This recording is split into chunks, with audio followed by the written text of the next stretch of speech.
बिस्मिल्लाहिर्रहमानिर्रहीम। दोस्तों, डॉक्टर हसन फारूक मशवानी का सलाम कबूल कीजिए। दोस्तों, 2026 का सूरज तुलू हो चुका हुआ है। आपको नए साल की खुशियां मुबारक हो। अल्लाह करे कि ये साल हम सब के लिए और वतन अजीज़ पाकिस्तान के लिए अमन का साल हो, खुशहालियों का साल हो, तरक्की का साल हो। 2025 जो है वो आब व ताब के साथ रुखसत हो चुका हुआ है। ये साल पूरी दुनिया में नई नई डेवलपमेंट्स के लिए, नए नए वाक़यात और नई नई सूरत हाल की वजह से बड़ा ही एक दिलचस्प साल रहा है। मगर पूरे साल के अंदर अगर आप देखें तो पाकिस्तान और हिंदुस्तान के दरमियान जो मई 2025 में जो 4 दिन की जंग लड़ी गई, वो पूरी दुनिया में ज़राए इब्लाग का, न्यूज़ चैनल्स का और जो पॉलिटिकल सर्कल्स हैं उसका सबसे गर्मा गर्म बहस होने वाला वाकया या डेवलपमेंट था। आइए ज़रा इस मौजू पे और 2025 के चीदा चीदा जो वाकयात थे उसके ऊपर तफसील से बात करते हैं। और वैसे तो 2025 में बहुत सारी डेवलपमेंट्स हुई, लेकिन जैसे मैंने अर्ज़ किया कि 22 अप्रैल 2025 को कश्मीर यानी पहलगाम के अंदर एक टेररिस्ट अटैक होता है और बाद में बहुत सारी शवाहिद और बहुत सारे वाक़यात और ऐसे यानी एविडेंस मिलते हैं कि शायद ये एक हिंदुस्तान का एक नाकाम ड्रामा था। लेकिन इस दहशतगर्दी के वाक़ये को पकड़ के हिंदुस्तान जो है उसने 6 मई 2025 को पाकिस्तान की सरहद के अंदर कुछ ठिकानों पे हमले किए और उसने ये एक ड्रामा रचाने की कोशिश की कि हिंदुस्तान ने पाकिस्तान के अंदर फॉल्स फ्लैग ऑपरेशन किया है। पाकिस्तान के अंदर उसने एक जिसे कहते हैं पाकिस्तान पे वो हमला और हुआ है, लेकिन पाकिस्तान एयरफोर्स ने बरवक्त और इंतहाई चाबकदस्ती के साथ और इंतहाई विजिलेंस के साथ हिंदुस्तान का जो गरूर है उसको चंद ही मिनटों में खाक में गर्क करके रख दिया था। वो वाकया क्या था कि पाकिस्तान ने 8 हिंदुस्तानी जहाज़ों को मार गिराया, जिसमें 4 या 5 राफेल थे, SU-30 थे या दूसरे भी कोई फाइटर जेट्स थे और एक ड्रोन था जो हालिया तारीख में किसी भी मुल्क के एक दिन में गिराए जाने वाले सबसे ज़्यादा जहाज़ माने जाते हैं। ये सिर्फ 8 जहाज गिरने की बात नहीं थी। यूं लगता है जैसे हिंदुस्तान की किस्मत जो है वो इन जहाज़ों के साथ ही गर्क होती हुई नज़र आ रही है, क्योंकि उसके बाद हिंदुस्तान जो है उसके ऊपर बैनुल-अक़वामी दुनिया की जितने न्यूज़ चैनल्स हैं, जितने बैनुल-अक़वामी जरीदे हैं, उन्होंने हिंदुस्तान की वो क्लास लेना शुरू कर दी कि इल्ला माशाअल्लाह। सबसे पहले तो यूनाइटेड स्टेट्स ऑफ अमेरिका के जो प्रेसिडेंट है डोनाल्ड ट्रंप साहब, उन्होंने ये एक उन्होंने यानी इस चीज़ को ब्रेक किया कि जी हिंदुस्तान ने उनको पाकिस्तान से सीज फायर की रिक्वेस्ट के लिए अप्रोच किया था, जबकि हिंदुस्तान ये कह रहा था कि नहीं जी ये पाकिस्तान ने सीज फायर किया था। तो बाद में डोनाल्ड ट्रंप साहब कई दफ़ा इस चीज़ का इजहार कर चुके हैं कि पाकिस्तान ने 8 जहाज़ गिराए। और यहाँ ये बात बताना मैं ज़रूरी समझता हूँ, इतना शायद पाकिस्तान एयरफोर्स की किसी रिप्रेजेंटेटिव ने या किसी नुमाइंदे ने इतनी दफ़ा हिंदुस्तान के गिराए जाने वाले जहाज़ों का जिक्र नहीं किया होगा जितना डोनाल्ड ट्रंप साहब ने किया।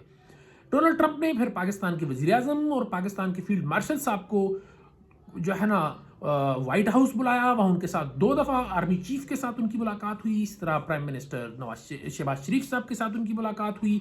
तो यूँ पाकिस्तान और अमेरिका की जो ताल्लुकात हैं उसमें पाकिस्तान और हिंदुस्तान का ये जो जंगी मार्का था, ये एक नया और तारीखी मोड़ शायद साबित होने जा रहा है या हो रहा है, क्योंकि उसके बाद पाकिस्तान और अमेरिका के जो ताल्लुकात हैं वो बहुत तेज़ी से बेहतर होते गए। जबकि दूसरी तरफ यूनाइटेड स्टेट्स ऑफ अमेरिका ने न सिर्फ हिंदुस्तान के खिलाफ 25% ट्रेड टैरिफ लगाया, बल्कि उनका एक तिजारती मुआहदा जो होने वाला था वो भी जो है उसको भी पोस्टपोन कर दिया गया, वो भी नहीं हुआ। और अभी हाल ही में फाइनेंशियल टाइम्स ने ये रिपोर्ट दी है कि 2025 जो है वो हिंदुस्तान के लिए हर हवाले से एक नाकामियों का और रसवाई का साल रहा है, क्योंकि हिंदुस्तान की मईशत बड़ी दबाव में रही। हिंदुस्तान जो है वो फॉरेन पॉलिसी और डिप्लोमेसी के अंदर जो है ना वो बड़ी हजीमत का शिकार रहा। उसकी जो करेंसी है वो डिवैल्यू हुई। दुनिया भर के मुल्कों के साथ उसके ताल्लुकात जो हैं उसमें कोई बहुत गर्मजोशी नहीं नजर आई। जबकि दूसरी तरफ जो पाकिस्तान है इसने मल्टीपल फ्रंट्स के ऊपर बहुत सारी कामयाबियां समेटी। जैसे कि सबसे पहले अगर हम करते हैं तो स्टार्ट में ही पाकिस्तान यूएन सिक्योरिटी काउंसिल का नॉन परमानेंट मेंबर बना 2025 और 26 के लिए, जो कि पाकिस्तान की एक बहुत बड़ी कामयाबी आप समझ सकते हैं। फिर कुछ दीगर वो हैं, जैसे कि पाकिस्तान का पहली दफ़ा दुनिया को पता चला कि पाकिस्तान के अंदर एक ज़बरदस्त किस्म का साइबर कमांड सिस्टम है पाकिस्तान एयरफोर्स के पास, जिसने हिंदुस्तान को के जहाज़ गिराने में और उसको सबक सिखाने में बहुत अहम रोल अदा किया। इसी तरह फिर दुनिया को यह भी पता चला कि जो J-10C जो कि चाइना का जहाज है, और वो दुनिया का सिर्फ एक ही मुल्क था, पाकिस्तान, जिसने वो खरीदे थे। किसी दूसरे मुल्क के पास J-10C नहीं थे। लेकिन जब पाकिस्तान ने यह दावा किया कि पाकिस्तान ने हिंदुस्तान के जहाज़ों को PL-15 मिसाइल जो कि चाइना ने पाकिस्तान को प्रोवाइड किए थे, उनके जरिए J-17 थंडर और J-10C के जरिए गिराए हैं, तो इन दोनों जहाज़ों का दुनिया भर की जो एविएशन इंडस्ट्री है उसके अंदर एक बहुत इसको चार चांद लगना शुरू हो गए। और बहुत से कंट्रीज से जो चाइना को जो कैटेक है, चाइना एविएशन इंडस्ट्री जो है, उसको बहुत ज़्यादा यानी ऑर्डर्स आना शुरू हुए। तो ये एक ज़बरदस्त डेवलपमेंट हुई। और दूसरी तरफ ये बात भी बड़ी इंपॉर्टेंट है कि जो चाइनीज़ टेक्नोलॉजी है, डिफेंस टेक्नोलॉजी और उसकी जो एविएशन टेक्नोलॉजी है, उसने पहली दफ़ा किसी महाज के अंदर, किसी जंग के अंदर western top of the line जो टेक्नोलॉजी है उसको डिफीट किया और उसको बहुत बुरी तरह नाकाम बनाया। तो ये भी एक बहुत ही इंपॉर्टेंट डेवलपमेंट है। इसी तरह पाकिस्तान के अंदर अगर आप देखें तो पाकिस्तान ने सऊदी अरेबिया के साथ एक म्यूचुअल डिफेंस कोऑपरेशन का एक पैक्ट किया, जिसमें attack on one country is considered as attack on both the countries. ये बहुत इंपॉर्टेंट डेवलपमेंट है। इसी तरह पाकिस्तान दीगर कई मुल्कों के साथ, जैसे नाइजीरिया है, लीबिया है, ठीक है, इसके अलावा आज़रबाईजान है, इंडोनेशिया है, बहुत सारे मुल्कों के साथ पाकिस्तान की जो ताल्लुकात है, ख़ुसूसी तौर पे जो दिफाई ताल्लुकात हैं, वो बहुत अहम जो है ना यानी डेवलपमेंट्स के साथ और बड़ी इंपॉर्टेंट और बड़ी तेज़ी के साथ आगे बढ़ते गए। इसी तरह इसी साल पाकिस्तान ने जो है ना मेरीटाइम जो ग्लोबल मेरीटाइम एक्सरसाइजेस की, जिसमें दर्जनों कंट्रीज आए और उन्होंने पाकिस्तान के अंदर ये जो तकरीबन एक पूरे हफ्ते का प्रोग्राम था जो मेरीटाइम एक्सरसाइजेस का, ये पाकिस्तान ने किया, जो कि अगेन एक बहुत बड़ी कामयाबी समझी जाती है। इसी तरह पाकिस्तान ने फाइटर जेट्स दूसरे मुल्कों को बेचने के मुआहदे किए, ये भी बड़ी इंपॉर्टेंट वो है। तो ओवरऑल अगर देखा जाए तो 2025 है वो पाकिस्तान की फॉरेन पॉलिसी, यानी जो इंटरनेशनल फ्रंट्स के ऊपर पाकिस्तान ने बहुत सारी कामयाबियां समेटी। मगर यहाँ ये बात करना इंतहाई ज़रूरी है कि दाखिली महाज पे पाकिस्तान के लिए मुश्किलात बिल्कुल रही हैं।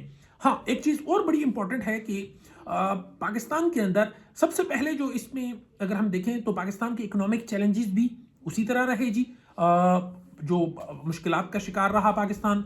फिर जो पॉलिटिकल स्टेबिलिटी और डिस्टेबलाइजेशन का जो एक पाकिस्तान का वो है, तो ये भी अपनी जगह पे रहा। लेकिन इस सिलसिले में एक अहम संगीबील जो 2025 में हुआ वो था 27th अमेंडमेंट, जिसके बारे में ये समझा जाता है कि वो पाकिस्तान की जो स्टेबिलिटी है उसमें उसका एक अहम रोल हो सकता है। क्योंकि वो डेमोक्रेटिक अगर लेंस से उसको देखा जाए तो उसके ऊपर कुछ सवालात लोग उठाते हैं, लेकिन ओवरऑल अगर देखा जाए तो पाकिस्तान की सलामती और सिक्योरिटी और स्टेबिलिटी के लिए हो सकता है ये एक अच्छा इकदाम साबित हो, और अल्लाह करे कि ऐसा ही हो। इसके अलावा यह है कि पाकिस्तान को इस साल एक और शदीद तरीन सैलाब का सामना भी रहा, और जिसके अंदर कहा जाता है कि तकरीबन 1000 के करीब लोगों की जो है ना अमवात हुई, जो अगेन पाकिस्तान की इकोनॉमी के लिए एक मुश्किल जो है ना यानी इशू था या डेवलपमेंट था। जो सबसे इंपॉर्टेंट और सबसे मुश्किल जो पाकिस्तान के लिए इस साल में हो रहा है वो दहशतगर्दी रही है।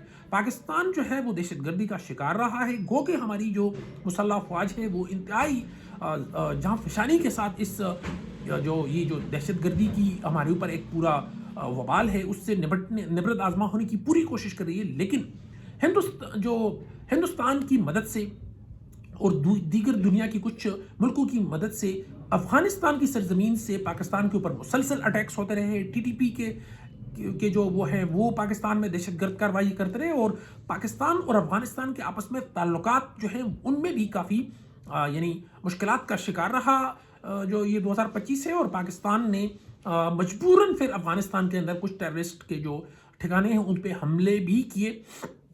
उसके बाद दोनों मुल्कों के दरमियान कतर में और टर्की में मुज़ाकरात भी हुए। तो ये पाकिस्तान के लिए ओवरऑल ये जो 2025 है ये मिला जुला रहा। فورن فرنٹس پہ پاکستان کی اچیومنٹس بہتر رہیں، لیکن داخلی محاذ پہ پاکستان کے لیے مشکلات رہیں۔ اپنا اور اپنے چاہنے والوں کا، وطن عزیز پاکستان کا بہت سارا خیال رکھیے۔ السلام علیکم۔